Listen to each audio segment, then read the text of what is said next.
Hello everyone, आज हम start करने वाले हैं ज्योमेट्रिकल आइसोमेरिज्म। ज्योमेट्रिकल आइसोमेरिज्म में दो टाइप्स आते हैं, एक सिस एंड एक trans. Cis and trans. Cis उसको Z से भी डिनोट किया जाता है और ट्रांस इसको E से भी डिनोट किया जाता है। अब Z क्या है? Z जो लिखा है यहाँ पे वो लैटिन वर्ड ज़ुसामेन है, ज़ुसामेन, और E इंटरजेशन। अब क्या होता है कि ये सिस और ट्रांस क्या होता है और कौन से कंपाउंड से जो ज्योमेट्रिकल आइसोमेरिज्म शो करते हैं। तो यहाँ पे हमने देखा सिस को Z भी बोल सकते हैं, ट्रांस को E भी बोल सकते हैं। हाँ, अब सिस का मतलब होता है क्या है? C double bond C।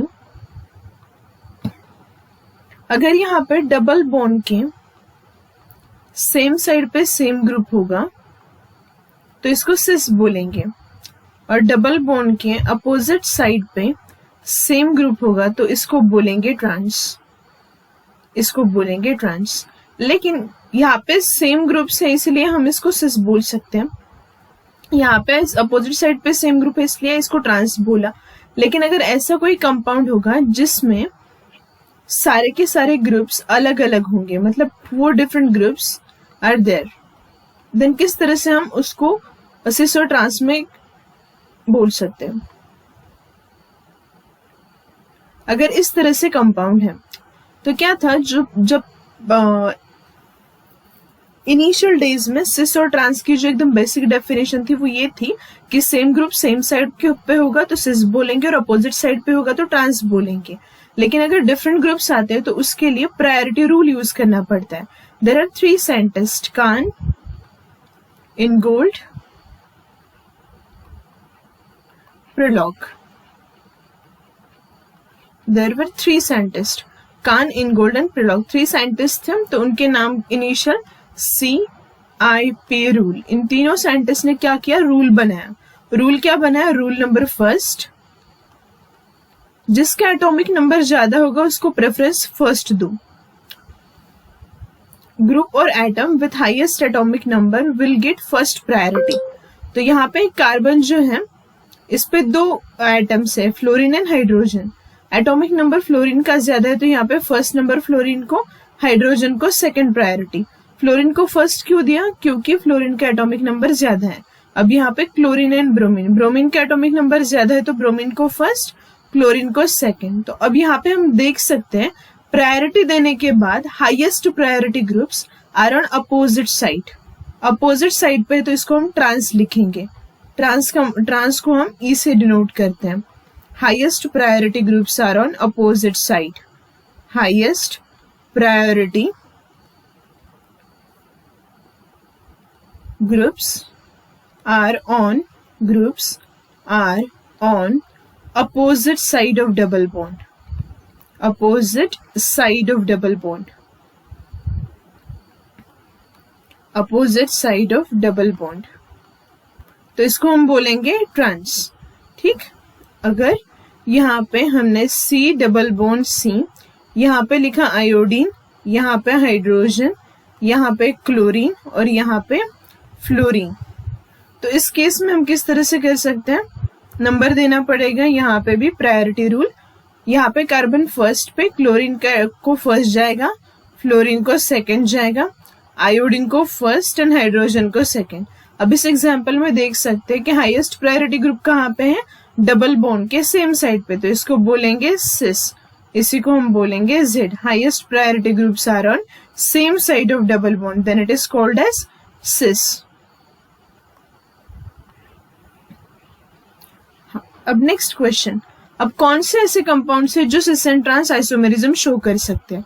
तो उसके लिए यहाँ पे हम एग्जांपल देख सकते हैं। C डबल बॉन्ड C, उसके बाद C डबल बॉन्ड N, यहाँ पे एक लोन पेयर आएगी और यहाँ पे एक group, N double bond N और जो कंपाउंड्स, यहाँ पे भी लोन पेयर होगी, और साइक्लोअल्केन्स, साइक्लोअल्केन्स जहाँ पे बॉन्ड रोटेशन अलाउड नहीं है, रेस्ट्रिक्टेड है।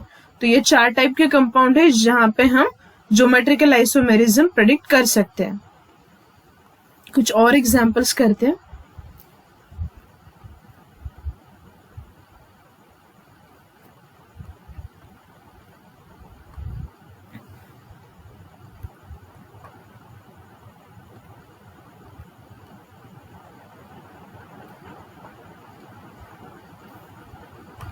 यहाँ पे मैंने एक एग्जाम्पल लिखा है। यहाँ पे फर्स्ट कार्बन पे देखो, यहाँ पे कार्बोनिल ग्रुप है, यहाँ पे भी कार्बोनिल है। कार्बोनिल के बाद नेक्स्ट है हाइड्रोजन, यहाँ पे है ऑक्सीजन। तो अब ऐसे ग्रुप्स के केसेस में क्या करना है, यहाँ पर कार्बोनिल सेम है, यहाँ पे भी सेम है। नेक्स्ट एटम को देखो, हाइड्रोजन और ऑक्सीजन, तो ऑक्सीजन का एटॉमिक नंबर ज्यादा है तो इसको फर्स्ट जाएगा, इसको सेकंड। अब यहाँ पे देखो, यहाँ पे ऑक्सीजन है, यहाँ पे हाइड्रोजन। डायरेक्ट लेटेस्ट एटम देखते हैं, ठीक है। अगर डायरेक्ट लेटेस्ट सेम है तो नेक्स्ट एटम की तरफ मूव करेंगे, तो यहाँ पे फर्स्ट, यहाँ पे सेकंड, तो ये हो गया ट्रांस।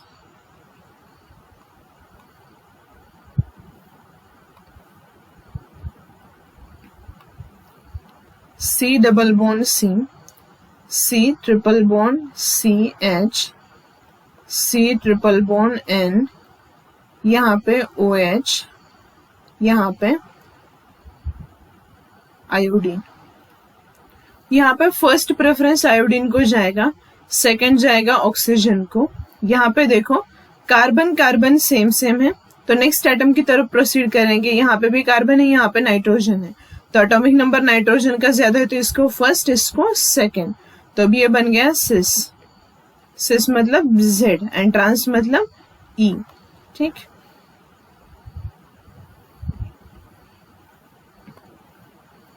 नेक्स्ट करते हैं C, यहाँ पे OH, यहाँ पे CH3, यहाँ पे डबल बॉन्ड N, यहाँ पे CH3, हाँ इस तरह से कंपाउंड है। तो अब यहाँ पे कार्बन जो है उसको ऑक्सीजन अटैच है, यहाँ पे कार्बन, तो ऑक्सीजन को फर्स्ट जाएगा, कार्बन को सेकंड। अब यहाँ पे नाइट्रोजन है, नाइट्रोजन को एक तरफ कार्बन है, दूसरी तरफ कुछ दिखाई नहीं दे रहा, लेकिन वहां पे लोन पेयर है। लोन पेयर को हमेशा लास्ट प्रायोरिटी मिलती है, तो कार्बन को फर्स्ट मिलेगी, लोन पेयर को सेकंड। तो यहाँ पे देखो highest priority groups are on opposite side, तो दिस इज ट्रांस, इसको बोलते हैं E।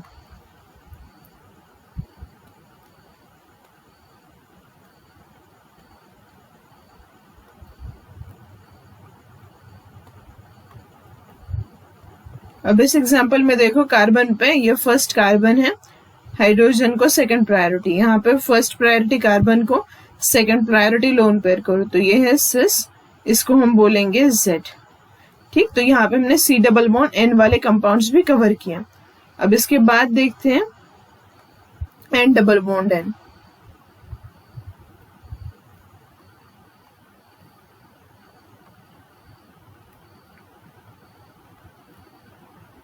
देखो नाइट्रोजन पे एक साइड पे फिनिल है, एक साइड पे लोन पेयर है, तो यहाँ पे फर्स्ट प्रायोरिटी, यहाँ पे सेकंड, फिनिल को फर्स्ट, लोन पेयर को सेकंड, तो ये हो गया ट्रांस। ट्रांस का मतलब E। N double bond N,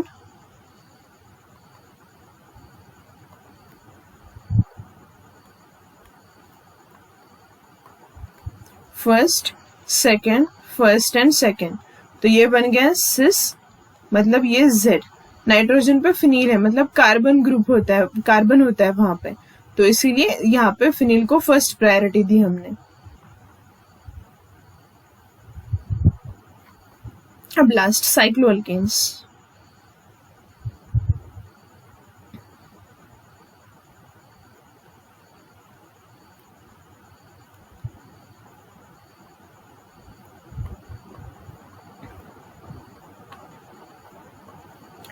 second, यहाँ पे फर्स्ट एंड सेकेंड देख सकते हो। ये जो बॉन्ड है इसको हम रोटेट नहीं कर सकते, अगर रोटेट किया तो क्या हो जाएगा, रिंग टूट जाएगी, मतलब मॉलिक्यूल एग्जिस्ट नहीं करेगा। तो यहाँ पे रेस्ट्रिक्टेड रोटेशन है, तो यहाँ पे हम देख सकते हैं CH3 सेम साइड पे है, तो ये है सिस, इसी को हम Z बोलेंगे।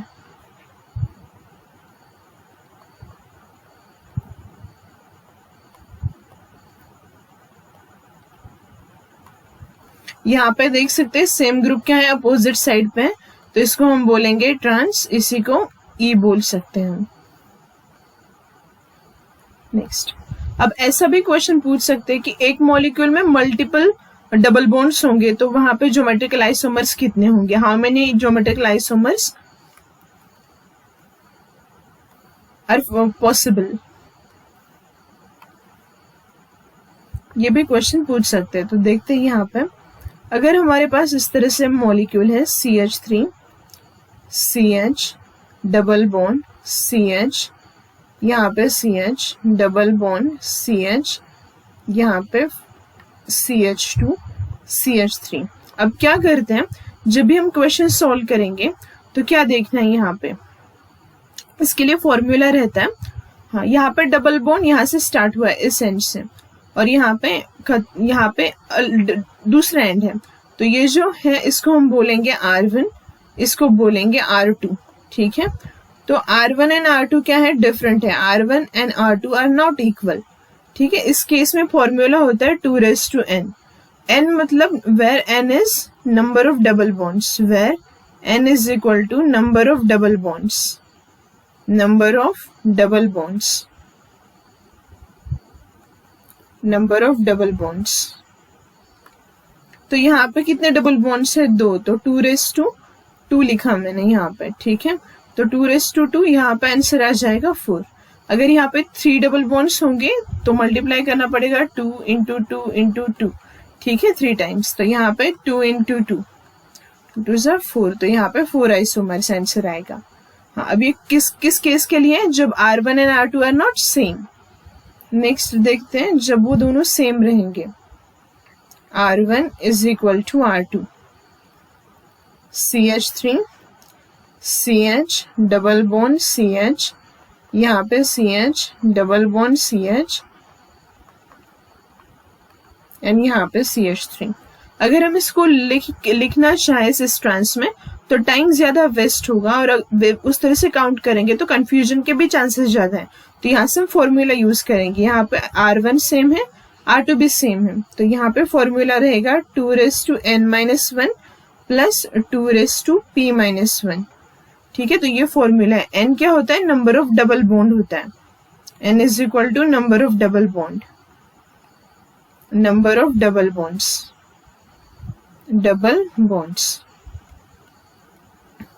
और p की वैल्यू कैलकुलेट करनी पड़ती है, वो कैसे कैलकुलेट करेंगे, वो n की वैल्यू से कैलकुलेट करता है। अगर आपका n ऑड है, n की वैल्यू ऑड है, तो यहाँ पे p is equal to n plus 1/2, और अगर n is equal to even then p is equal to n/2। तो अब हमारे फॉर्मूला में n की वैल्यू 3 है, मतलब ऑड है तो इस तरह से कैलकुलेट करेंगे, p is equal to 3 plus 1/2, तो यहाँ पे 4/2 इज इक्वल टू 2, p की वैल्यू आई 2, n की कितनी है 3, तो 2^3 - 1 प्लस 2p की वैल्यू कितनी है 2, 2 - 1, तो यहाँ पे आंसर इस तरह से हम लाएंगे 2^2 प्लस 2^1, यहाँ पे 4 प्लस 2^1 2, तो यहाँ पे 6। टोटल आइसोमर्स कितने मिलेंगे, ज्योमेट्रिकल आइसोमर्स 6 ज्योमेट्रिकल आइसोमर्स हमें यहाँ पे मिलेंगे। तो इस तरह से कैलकुलेट कर सकते हैं। यहाँ पे हमने देखा ज्योमेट्रिकल आइसोमेरिज्म, मतलब किस तरह से हम ज्योमेट्रिकल आइसोमेरिज्म कैलकुलेट कर सकते हैं कि कितने ज्योमेट्रिकल आइसोमेरिज्म मॉलिक्यूल दिखाएगा। अब नेक्स्ट, ऐसे कौन से मॉलिक्यूल है जहां पर डबल बॉन्ड होकर भी ज्योमेट्रिकल आइसोमेरिज्म पॉसिबल नहीं है, तो इसी को हम बोलेंगे condition for geometrical isomerism, condition for geometrical isomerism. Geometrical isomerism condition क्या होती है ज्योमेट्रिकल आइसोमेरिज्म के लिए, यहाँ पे C डबल बॉन्ड C, यहाँ पे मैंने लिखा CH3, यहाँ पे भी लिखा CH3, यहाँ पे लिखा Cl, यहाँ पे लिखा Br।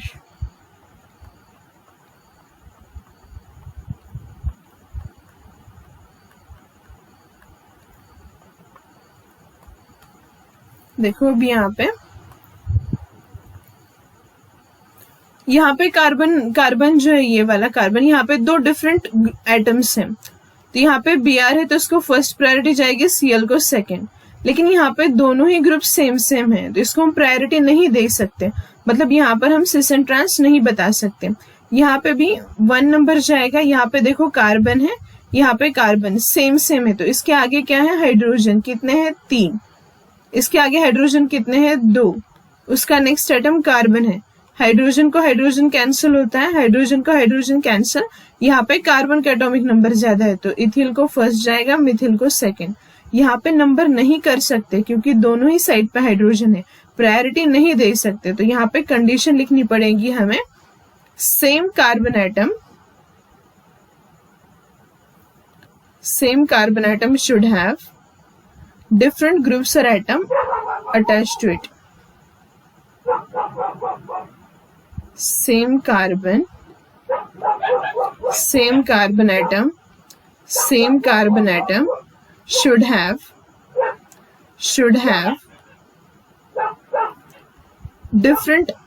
two different groups or atoms, different groups or atoms attached to it, atoms attached to it। तो ये कंडीशन है कि एक कार्बन एटम को सेम ग्रुप नहीं होना चाहिए, डिफरेंट ग्रुप चाहिए, तभी हम ज्योमेट्रिकल आइसोमेरिज्म बता सकते हैं।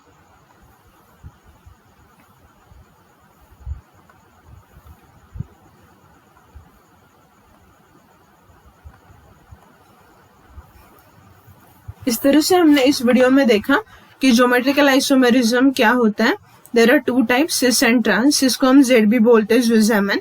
उसका मतलब होता है कि highest priority groups should be on same side of double bond, and trans का मतलब highest priority groups on opposite side of double bond. ठीक है, तो यहाँ पे हमने कुछ एग्जांपल्स कवर किए। उसके बाद कौन कौन से मॉलिक्यूल है जो सिस एंड ट्रांस शो करते हैं वो बताया। उसके बाद अगर एक मॉलिक्यूल में एक से ज्यादा डबल बॉन्ड है तो कैसे कैलकुलेट करेंगे, मतलब आइसोमर्स कैसे बताएंगे, कितने आइसोमर्स होंगे। इस तरह से हमने यहाँ पे ज्योमेट्रिकल आइसोमेरिज्म कंप्लीट किया। Thank you.